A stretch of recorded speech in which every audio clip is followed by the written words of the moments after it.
오늘도 말씀 묵상으로 함께 하시는 우리 모든 미랄의 성도님들을 주님의 이름으로 축복합니다. 오늘 우리에게 주시는 하나님의 말씀이 하루를 살아가는 우리 모두에게 놀라운 능력이 되는 귀한 하루가 되시기를 원합니다. 오늘 말씀은 에레미야가 2장 1절에서 10절 말씀입니다. 아 슬프다. 주님께서 어찌 이렇게 진노하셔서 도성 시온의 앞길을 캄캄하게 하셨는가. 어찌하여 이스라엘의 영광을 하늘에서 땅으로 던지셨는가. 진노하신 날에 주님께서 성전조차도 기억하지 않으시다니. 주님께서 노하셔서 야곱의 모든 보금자리를 사정없이 불사르시고 유다의 도성 성체들을 무너뜨려 땅에 엎으시고 나라와 통치자들을 욕보이셨다. 주님께서 타오르는 진노로 이스라엘의 힘을 모두 꺾으시더니 원수 앞에서 이스라엘을 지키시는 오른손을 거두시고 주위의 모든 것을 삼키는 불꽃처럼 야곱을 불사르셨다.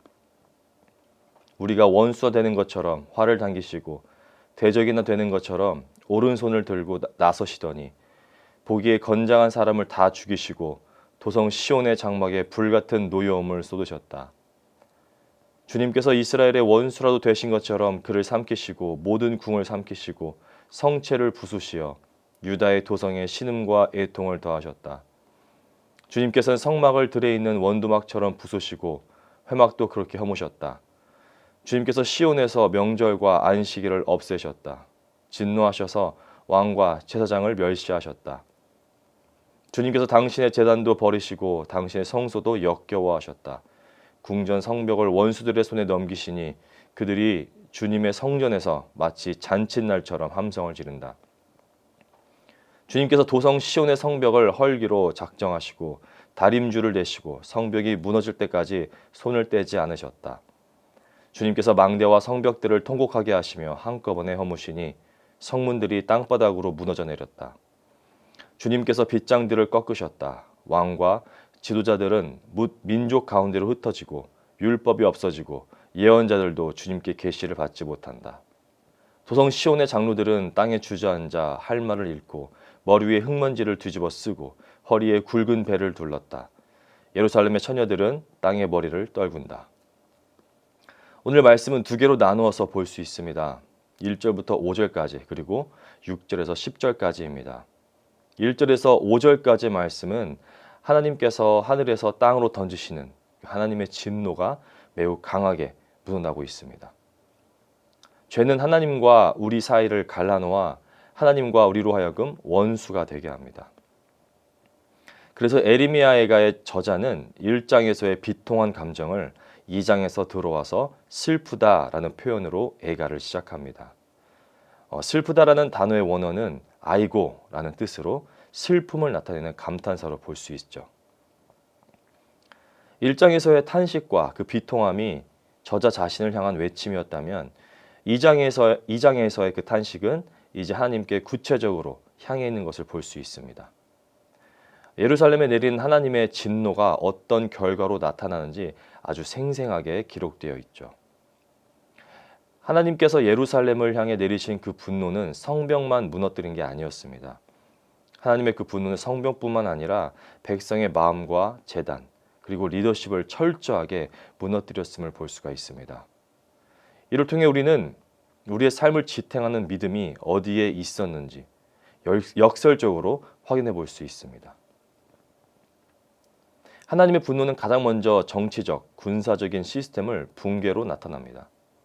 무너지지 않을 것 같았던 그 성체가 무너지고 나라의 통치자들을 욕보이셨습니다. 굴욕적인 수모를 당한 것이죠. 영광과 구원, 지도자를 상징하는 뿔은 잘려나가고 이스라엘을 지키시는 오른손은 거두어 버리셨습니다. 에레미야는 하나님의 진노를 시온을 덮은 구름으로 묘사하고 있습니다. 예언서에서 구름의 날은 심판의 날을 암시합니다. 예루살렘을 구름으로 덮으신 하나님의 진노는 이스라엘의 아름다움을 하늘에서 땅으로 던져버리신 심판으로 나타납니다. 하나님의 진노는 무섭습니다. 죄는 단순히 종교적인 개념이 아닙니다. 죄는 실체입니다. 죄는 정치와 군사와 역사에 직접적으로 심각한 영향을 주는 실체입니다. 하나님의 임재가 시온에서 떠남으로 인하여 유다가 약탈당하고 멸망한 결과를 구체적으로 진술하고 있죠. 또 지금도 여전히 견딜 수 없는 고통을 겪고 있음을 하나님 앞에 토로하고 있는 것을 볼 수 있습니다. 유다의 총체적인 멸망을 보여주고 있죠. 성전뿐만 아니라 백성들이 거주하고 살고 있던 집들도 허물어졌습니다. 이방의 군대들과 싸우기 위해 방어선을 치고 있던 모든 성과 요새들은 강력한 군대들의 진격적인 공격을 받아 허무하게 뒤집어졌습니다. 그로 인해 전쟁은 패배로 유다는 멸망당하고 왕과 귀족들 그리고 지도자들은 이방 땅의 포로로 끌려갑니다. 유다는 멸망의 나락으로 추락합니다. 모든 것은 불로 소멸당했습니다. 하나님께서는 원수들의 화를 사용하셔서 그들을 멸하시고 이방의 군대를 유다에 보내셔서 눈에 보이는 대로 백성을 죽이고 그들의 집들을 태우게 하셨습니다. 하나님께서는 이방 나라들을 사용하셔서 유다가 더 이상 대항할 힘이 없도록 만드셨습니다. 에레미야는 유다의 총체적인 멸망으로 인하여 낙심하여 하나님께 자신의 고통이 가장 극에 달했음을 호소하고 있습니다. 하나님을 예배하기 위해 세운 제단도 예외가 없었습니다. 여호와 하나님께서는 지진으로 산을 무너뜨리듯 성전을 허물어 버리셨습니다. 절기를 폐하고 백성들로 하여금 안식일을 잊어버리게 하셨습니다. 헛되이 지키는 종교예식이 하나님을 의롭지 못했기에 하나님은 이렇게 하신 것입니다. 왕과 제장들이 성전에서 제사, 예배를 드렸지만 하나님을 경외하는 마음이 전혀 없었습니다. 하나님을 경외하는 마음은 없고 헛되이 절차만 따를 뿐이었습니다. 그로 인해 하나님은 그 제단을 버리실 뿐만 아니라 미워하셨습니다. 그러나 예레미야는 하나님을 주어로 사용하며 이 모든 일이 하나님의 주권과 계획 아래 이루어지고 있는 것을 말하고 있습니다. 나라가 망가지고 제단이 무너지니 나라가 망가졌습니다. 리더십도 마찬가지입니다. 예레미야는 다시 여호와의 진노가 지도자들에게 내려진 사실을 강조하고 있습니다. 무너진 성벽과 제단을 배경에 두고 율법을 모르는 이방인들에 둘러싸여 왕과 지도자는 무력함을 드러내고 또 선지자들조차 하나님께로부터 말씀을 전혀 받지 못해 침묵하고 있음을 보여주고 있습니다. 하나님이 이들에게 말씀하지 않으신 것이 아니라 이들이 부패하고 타락한 지도자들이어서 하나님의 말씀을 알아듣지 못했기 때문입니다. 한심하고 답답한 상황이 아닐 수 없습니다. 이로 인해 나이 많은 장로들로부터 어린 처녀에 이르기까지 예루살렘의 백성은 하나같이 할 말을 잃어 티끌을 뒤집어 쓰고 굵은 배를 동이며 머리를 떨굽니다. 이것은 무엇을 뜻합니까? 전투와 약탈로 인해 목숨을 잃은 많은 이들을 애도하고 있음을 보여주고 있습니다. 더 나아가 유다 전체가 비천해졌다는 뜻을 담고 있습니다. 그렇게 드높던 유다의 영광이 땅에 떨어져 처참하게 욕을 보았고 예레미야는 그 장면을 이렇게 묘사하고 있는 것입니다. 사람들을 이끌어야 하는 지도자들의 영적 상태는 공동체의 운명과 직결됩니다. 리더십이 무너지니 당연히 나라가 무너지게 된 것이죠.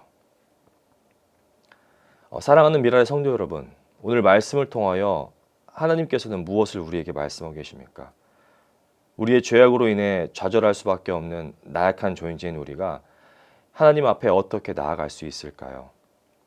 하지만 오늘 에레미야 애가를 통해 하나님은 우리가 좌절하고 절망하는 것이 우리가 처해 있는 상황을 파악하고 절망의 원인을 나에게서 찾아 그 절망을 발판 삼아 하나님께 나아가야 함을 시사하고 있습니다. 그렇습니다. 우리는 좌절하고 절망합니다.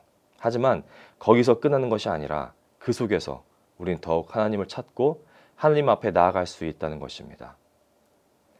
하나님을 믿는 우리에게 늘 기쁨과 행복만 넘치는 것은 아닙니다. 오히려 불평, 불만이 넘치는 삶이 더 많은 부분을 차지하고 있을 때가 참 많습니다. 그럼에도 불구하고 우리가 기뻐할 수 있는 것은 그런 상황을 빨리 파악하고 하나님 앞에 나아갈 때 우리가 기대하지 않았고 생각지도 못한 놀라운 은혜와 회복을 우리 하나님께서 주시기 때문입니다. 살다 보면 하나님이 손을 들어 우리를 치시는 것처럼 보일 때가 있습니다.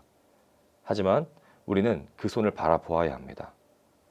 우리를 치시는 것 같이 보이는 그 손은 그 어떤 손이 아닌 우리를 위해 십자가에 달려 못 박히신 바로 그 손이기 때문입니다. 그 손은 우리가 말로 다 설명할 수 없는 사랑으로 가득한 예수 그리스도의 피 묻은 손입니다. 우리를 징계하시고 넘어뜨리려 하는 손이 아니라 우리를 모든 상황 속에서 붙드시고 돌보시고 세우시고 보호하시기 위한 사랑의 손이기 때문입니다. 오늘도 그 예수님의 사랑 속에서 승리하시는 우리 모든 미랄의 성도님들이 되시기를 주님의 이름으로 축원합니다. 기도하시겠습니다. 하나님 아버지 감사합니다. 자격 없는 저희를 선택하셔서 하나님의 자녀라 불러주시니 참으로 감사드립니다. 우린 늘 실수하며 넘어집니다. 그럼에도 불구하고 우리를 신실하게 붙드시고 인도하시는 그 하나님의 그 크신 은혜를 잊지 않게 하시고 늘 감사함으로 하나님 앞에 나아가게 하여 주옵소서. 오늘 아침 말씀을 통해 듣고 깨달은 내용들을 잊지 않고 우리의 삶 속에 깊이 새기게 하여 주시고 하나님의 자녀로서 합당한 삶을 살게 하여 주셔서 하나님께 영광 돌리는 복된 하루가 되기를 기도합니다. 오늘도 우리에게 필요한 것들을 채워주시고 넘치도록 채워주셔서 나만 배불리는 삶이 아니라 내 주변에 있는 형제 자매들을 기억하게 하시고 그들을 사랑하되 내 몸과 같이 사랑하는 우리 모든 미랄의 성도님들이 되게 하여 주옵소서. 내 생각과 내 소원과 내 주장을 내려놓고 잠시라도 예수님이라면 어떻게 하셨을지 늘 자기 자신에게 되새기며 예수 그리스도의 마음을 품는 우리 모두가 되게 하여 주옵소서. 주님의 몸된 교회를 신실하게 섬기게 하여 주시고 교만과 욕심, 질투와 거짓과 같은 부정적인 모습들은 사라지게 하여 주시고 오직 사랑과 섬김의 모습만이 나타나는 우리 미랄교회가 되게 하여 주옵소서. 감사합니다 주님. 오늘도 주님을 기쁘시게 하는 복된 하루가 되게 하여 주옵소서. 모든 것 주님께 올려드리며 살아계신 예수님의 이름으로 기도합니다. 아멘.